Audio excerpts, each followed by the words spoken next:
Lorna subiu as escadarias do palácio enquanto ouvia as 12 badaladas do relógio indicando que era meia-noite. Um raio iluminou o corredor do primeiro andar e revelou uma cortina que balançava com o vento e uma janela aberta.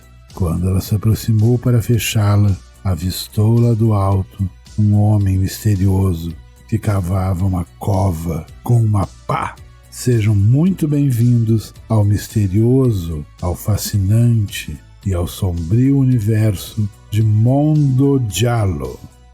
Olá, amigos, amigas, queridos, freaks, afins. Espero que sejam todos bem. Tivemos um recesso, de alguns dias para recobrar nossa lucidez, nossa memória, resolver alguns problemas que já estão quase resolvidos. E agora estamos de volta com o 7º episódio do seu podcast Mondo Giallo. E espero que vocês gostem. E nós estamos bem aqui, foi um descanso bom. Agora tá esse friozinho gostoso, tá interessante, tá bem legal de ficar aqui.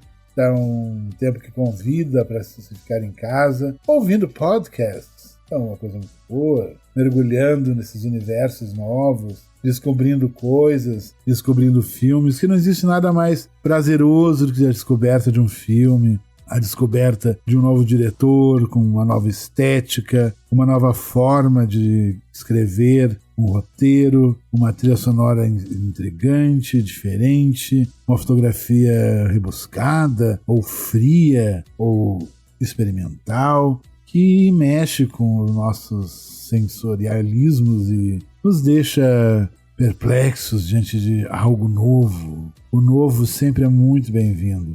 Nós gostamos do novo, da novidade, da surpresa. Muito legal, isso nos abastece. A arte sempre abastece a gente, ainda mais uma arte nova, criativa, provocativa. É muito interessante. E nós estamos aqui no nosso caminho, na nossa sina, divulgando o Eurocult Cinema, mais precisamente o cinema italiano de gênero, e mais precisamente o Giallo, e seus derivados e suas ligações aqui e ali, entre vários diretores, entre vários filmes, entre vários temas. É uma loucura, uma coisa impressionante, a ligação que tem entre esses filmes, a estética, as trilhas sonoras, os atores, as histórias, é tudo muito fascinante, tudo muito incrível.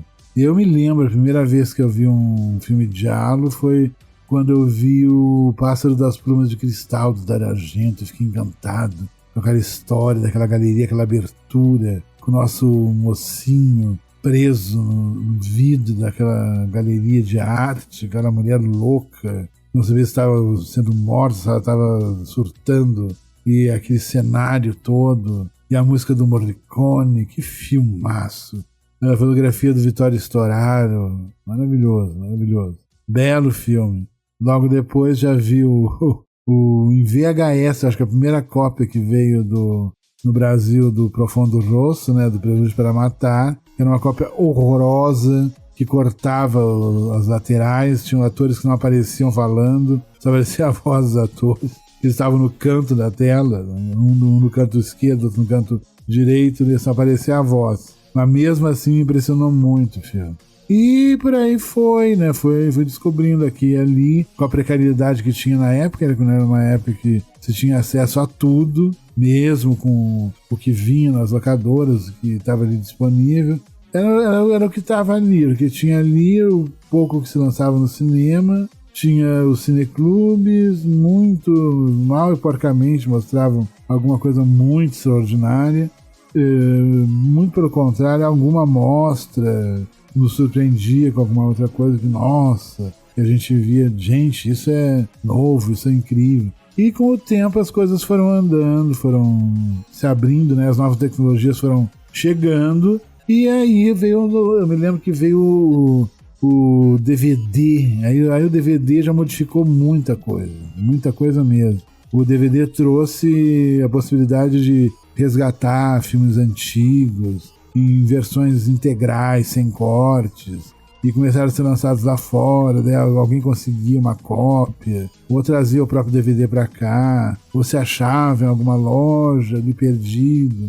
Era bem interessante esse momento. Eu me lembro da época da sessão do Commodoro, que eu já falei aqui, que acontecia no Cine Sesc, numa sessão mensal que acontecia no Cine Sesc, promovida pelo Carlos Reichenbach, e eu me lembro que no início a gente trocava VHS, fitas, né, VHS de filme, e depois, isso bem no iniciozinho, depois já vieram as trocas de filmes em DVD. Aí as pessoas tinham colecionadores ferrenhos, com coleções incríveis, com filmes super lado B do lado B, assim, que nem o Leandro Caraça, o Leopoldo Taufenbach. E eu consegui muitas coisas com eles, graças à generosidade deles. Descobri muita coisa, descobri muito Jean Roland, descobri muito Jesus Franco, descobri uma série de coisas, Joey D'Amato. Por aí foi, assim, a coisa foi aumentando. E fora os italianos que eu já conhecia, né? O Fulci, o Argento, nós fui conhecendo mais a fundo. Foi numa sessão no Commodore que eu conheci o Beatrice Chance do Fulci, que é um filme que o Fulci adorava, era apaixonado por esse filme, e é um belo filme, de passagem.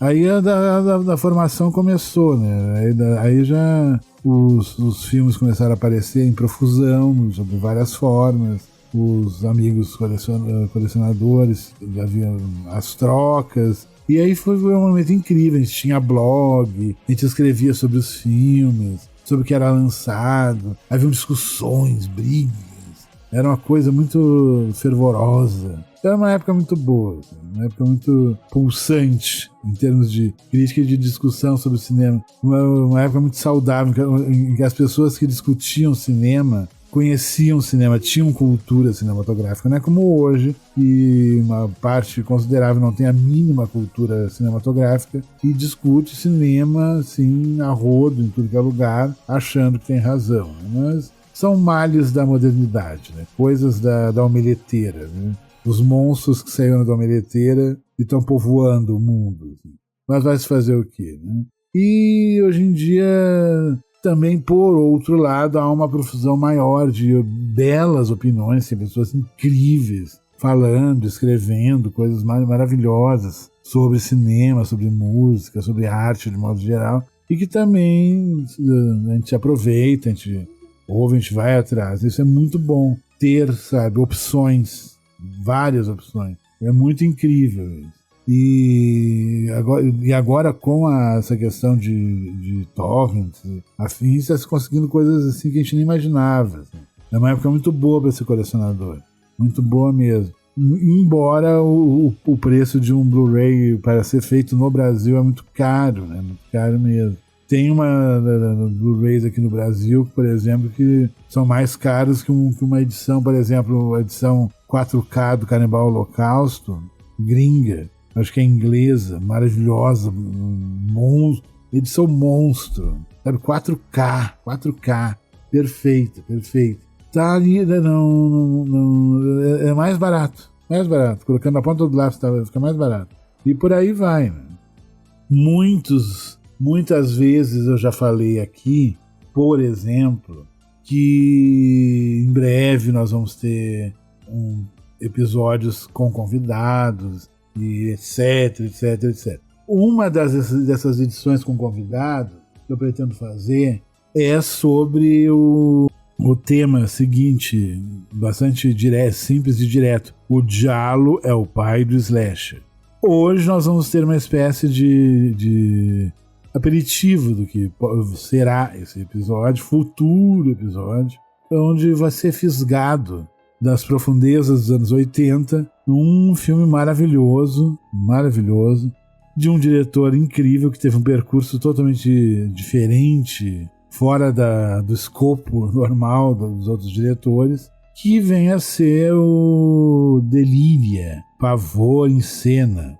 Ou no meu tempo, né, quando eu ouvi em 87, isso antes de entrar na faculdade, era Aquarius, o Pássaro Sangrento. Nunca me esqueço, estava na locadora com Aquarius, o Pássaro Sangrento. E ele também é conhecido como Stage Fright. Mas esse Stage Fright que eu tô falando é o de 87. Porque tem um Stage Fright do Hitchcock, acho que é dos anos 40, e tem um Stage Fright que é mais recente, que é meio musical, que até flerta com esse de 87. Depois vocês vão saber por quê, unindo Lé com Cré. A production plagued with problems. Well, what's it gonna be? Do I carry on or do we all go home? Just got an even bigger problem. A killer gets locked inside a warehouse with a group of actors. Who will survive?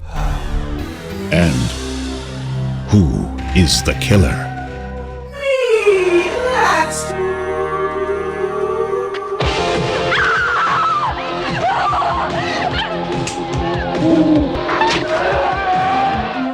Actually, this bloody bird is Irving Wallace. Thank you. Thank you. Now this maniac is giving everyone stage fright. E ele foi dirigido, esse Delíria, foi dirigido pelo Sr. Michele Soavi, que é um diretor que teve uma formação muito diferente dos outros. Ele teve uma formação acadêmica bastante alternativa. Ele não teve, não frequentou aulas normais e com todo aquele organograma do cinema. Ele teve uma formação na prática, fazendo cinema na prática, no set de filmagem. É bem diferente. Ele foi por um outro caminho, ele foi por um caminho trabalhando como figurante, como ator, como assistente de direção, e ele pagou até alguns micos, mas foi muito bom para ele. Assim, ele aprendeu muita coisa, fez belos filmes depois. E o Michele Soavi, por um exemplo, ele tá no City of the Living Dead, Pavor na Cidade dos Zumbis, o Paura nella Città dei Morti Viventi, acho que é de 81. Ele que tem o cérebro arrancado por aquela moça, a Dória, que vai depois vomitar suas vísceras em cena. E antes disso eles se deparam com um padre que teria se enforcado no passado. É toda uma coisa assim, bem... aquela coisa anticlerical do Fulci, né? Enforcando o padre, amaldiçoando o padre, aquelas coisas que ele que detesta a Igreja Católica, né? E depois tem essa sequência no carro que o rapaz tem o cérebro arrancado. Esse rapaz do cérebro arrancado é o Michele Soavi. Ali ele também foi assistente de direção do Fulci. E ajudou em tudo. Ele era daqueles caras que topavam para participar de um filme. Topavam qualquer coisa. Vamos montar cenário. Vamos fazer cafezinho, aquelas coisas. Aliás, pra quem quer fazer cinema, em vez de ficar se queixando na mesa do bar, ai, eu não tenho, eu quero fazer esse filme, ai, que não sei o que, ai, meu Deus, ai, Nossa Senhora, ai, minha Virgem Maria. Não. Descubra uma produção que está sendo feita perto da sua casa, fala com algum produtor, olha, eu tô a fim de ajudar, eu quero aprender a fazer cinema, tô a fim de ajudar, eu faço café, eu carrego coisas, eu quero ver como os filmes são feitos. Vão por mim que em 1 ano, 2 anos vocês vão estar aprendendo mais do que muita coisa numa faculdade de cinema. Vocês vão estar vivendo a coisa do set, diária do set, tendo essa vivência, a vida real, real life, do que é fazer um filme, entende? Eu recomendo. Então, o Michele Soavi é fruto disso. Ele fez um monte de filmes, fez filmes com o Joey D'Amato, o Rosso Sangue, que é também chamado de Antropófagos 2, que é uma mutreta que eles fizeram na direção na produção, né, do filme, para dizer que era uma continuação do primeiro Antropófagos, como se o Nikos lá não tivesse morrido no primeiro e tivesse voltado, uma coisa meio Michael Myers, assim, e tem um padre que segue ele, dizendo que ele é imortal, não sei o que, ele não é humano.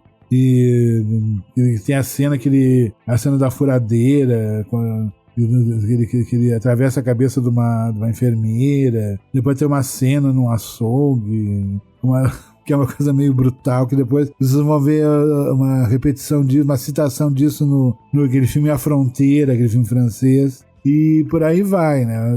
Esse tal de Jorrou Sangue. E o Michele Soavi faz o papel de um motoqueiro que é atacado pelo tal Antropófagos 2, tal imortal grego lá. E aí já começou a nascer uma amizade. Eles, o Soavi participou com outras coisas com o George Eastman e com o Joey D'Amato. E um dos frutos dessa amizade foi a colaboração do George Eastman no roteiro do Delíria, do Aquários, Pássaro Sangrento.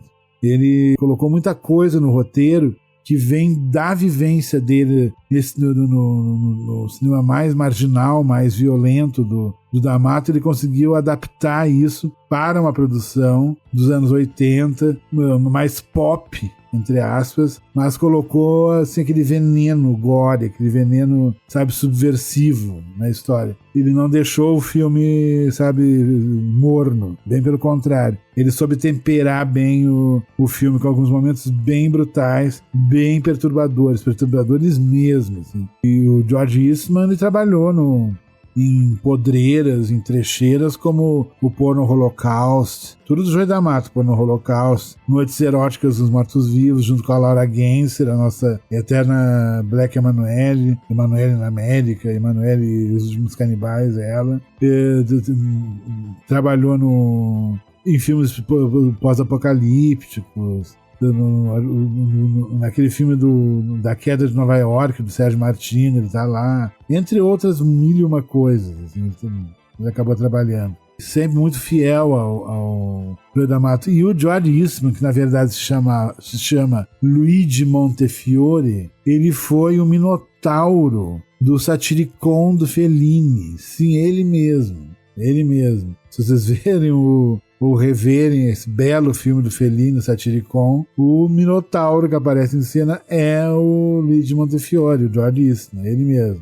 Então ele tá como co-roteirista do Delíria, né, do Aquários, do Pássaro Sangrento, e ele trouxe o Joey D'Amato está meio que nos bastidores também ali, dando uma força, ajudando, e o resultado tá bem nítido, porque é um filme que tem um forte acento pop dos anos 80, ele tem tudo de um filme dos anos 80, de terror, e tem as cores dos anos 80, a trilha sonora dos anos 80, tem o Simon Boswell, tá na trilha sonora, o Simon Boswell que fez a trilha do Hardware, do Richard Stanley, aquele filme do robozinho assassino, é um grande compositor maravilhoso. Ele tem toda uma série de composições, luzes e coisas, e maneirismos muito fortes dos anos 80, com uns baldes de sangue a mais. Assim, ele colocou em cena furadeiras, serras elétricas, machados. Ele foi mais brutal. Existe uma cena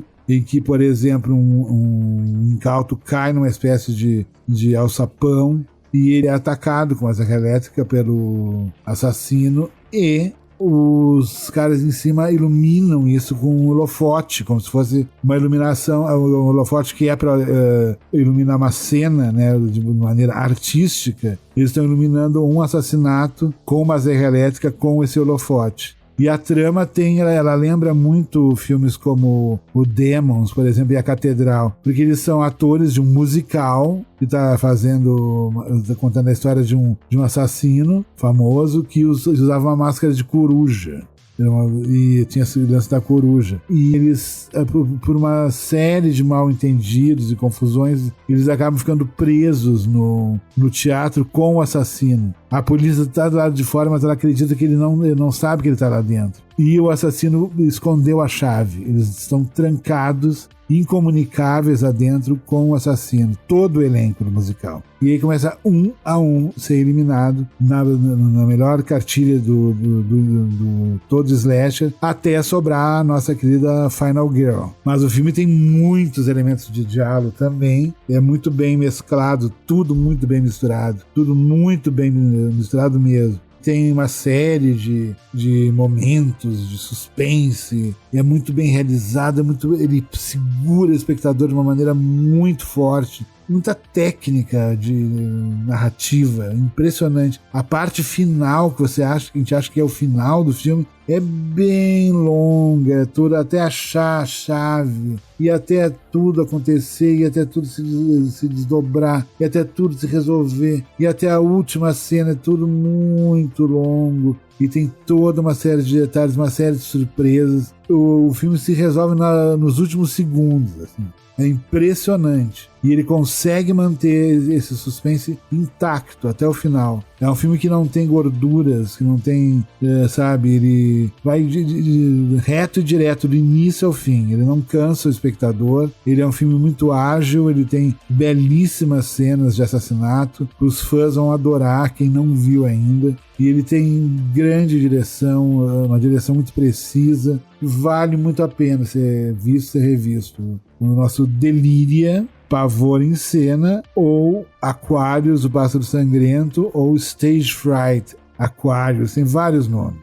É um filme belíssimo, uma opção assim fantástica de lazer, é um filme de qualidade para os fãs, um filme totalmente acima da média, acima de tudo, um belo trabalho de direção do Michele Soavi, que depois faria outras maravilhas como La Seta, A Seita, como A Catedral, que é um filme sensacional, daí produzido pelo Dario Argento. A Seita também é produzido pelo Dario Argento. E tem a obra-prima dele, absoluta, que é o Pelo Amor e Pela Morte, o Della Morte e Della Amore, que é algo extraordinário. Eu me lembro que esse Della Morte e Della Amore ele está no volume 2 do Obras-Primas do Terror, da Versátil, que é quase um box todo italiano, né? Só o filme aquele filme de vampiros, o Martin, que tá fugindo um pouquinho do escopo italiano. O resto é tudo italiano. E o Della Morte e Della Amore tá lá com uma cópia muito boa. É um filme lindo, baseado em Dylan Dog. É uma obra-prima, uma obra-prima. Impressionante que ele conseguiu. A maneira como ele trabalhou com o horror e o surrealismo. É uma coisa impressionante. Uma aula de cinema e pintura em muitos momentos. Ali ele tem um outro filme chamado Arrivederci Amore, Ciao, que é um filme bem interessante também. Eu não tenho notícias de outras produções que ele tenha feito até o momento. Estou meio perdido, tenho até que pesquisar, porque ele teve problemas familiares muito sérios com o filho. Diz que aquele filme, O Óleo de Lorenzo, é meio baseado na história da vida dele com o filho, de todo o drama que ele viveu com o filho para achar a cura. Era uma doença autoimune muito séria, muito rara, e ele não filmou mais porque se dedicou ao filho, assim. Mas o que ele fez foi que ele deixou assim como herança, como cinema, é tudo brilhante, impecável, assim, imagens inesquecíveis. Ele era um esteta maravilhoso, assim, tinha uma noção de como criar imagens assim, inesquecíveis, elaboradas, com toda uma força narrativa, uma coisa impressionante. Eu me lembrando agora aqui tem cenas na catedral, assim, com a Asia Argento, novinha, lindas as cenas. A própria abertura do filme, que é na Idade Média. Ele meio que era obcecado pelo Bebê de Rosemary, o filme do Polanski. Então sempre, volta e meia, sempre tinha uma citação do Bebê de Rosemary, até da música que tocava no filme, aqueles cânticos satânicos. É impressionante assim, o trabalho dele nesses filmes. Mas eu adoro o Delíria, o Pássaro Sangrento, adoro A Seita, adoro a Catedral, mas o meu favorito dele da vida é o Della Morte e Della Amore, versão sem cortes, tem isso, versão sem cortes, Della Morte e Della Amore, Pelo Amor e Pela Morte. Um belo filme, impressionante, feito por um grande artista chamado Michele Soavi. E é mais um da galeria dos grandes diretores italianos, né, que a gente tem que prestigiar, bater cabeça. E esses caras são fodas, são incríveis. É o tipo de diretor que não existe mais, que não se arrisca mais. Os diretores hoje em dia dificilmente se arriscam. Eles são muito certinhos, ele tem que começar o filme de um jeito, ter começo, meio e fim, tudo certinho. É muito difícil sair dessa coisa, não, é tudo muito, sabe? Não, eles se jogavam, faziam coisas absurdas. Era impressionante o que eles faziam. Se jogavam, não tinham medo de ser acharam que eles eram ridículos, que eles eram exagerados, eram histriônicos, eram isso, aquilo, não. Eles viajavam da maneira deles na história e quem quisesse comprar a história e viajar junto com eles, melhor. Quem não quisesse, por onde que não quer. Essa que é a verdade. Eu embarquei na viagem desses senhores várias vezes e foi muito satisfatório mesmo, e quero embarcar mais vezes. Assim. Por sinal, o Delíria, né, o Aquarius, Pássaro Sangrento, eu vi há pouco tempo, acho na Darkflix. O filme ainda está muito bom, muito, muito fresco na minha memória. É um filme ainda que tem muitas qualidades mesmo. Vale a pena, vale muito a pena.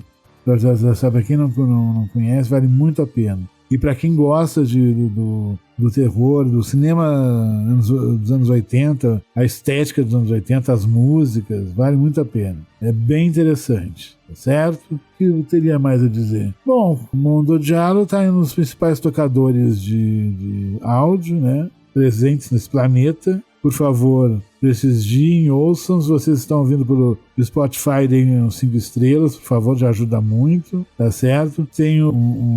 Uns dias depois nós publicamos também no Cinema Ferox, tá certo? E é isso, por enquanto é isso. Por favor, quem não viu ainda os outros episódios, ouçam novamente, espero que gostem. E vamos ver o que acontece até a semana que vem, tá certo? Muito obrigado aos senhores, às senhoras, e em breve nos vemos novamente. Tchau!